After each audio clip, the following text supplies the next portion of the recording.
পাকিস্তানি শাসক জনতা আমাদের বুকে গুলি চালিয়েছে, রক্তে রাজপথ রঞ্জিত হয়েছে। আবার ফ্যাসিস্ট শেখ হাসিনার সময় আন্দোলন করতে গিয়ে রাজপথ রক্তে রঞ্জিত হয়েছে, বুক পেতে গুলি নিতে হয়েছে, অসংখ্য মানুষ জীবন দিতে হয়েছে।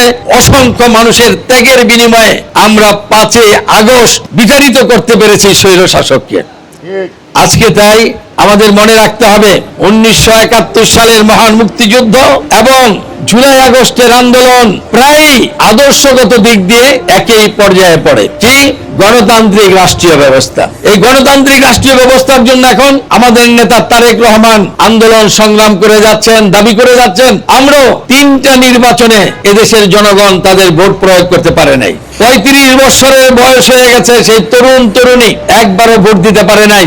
অধীর আগ্রহে এখন অপেক্ষা করছে কবে তার ভোটের অধিকার প্রয়োগ করে নাগরিক অধিকার প্রতিষ্ঠা করে সেই গৌরব উজ্জ্বল একটা দৃষ্টান্ত স্থাপন করবে।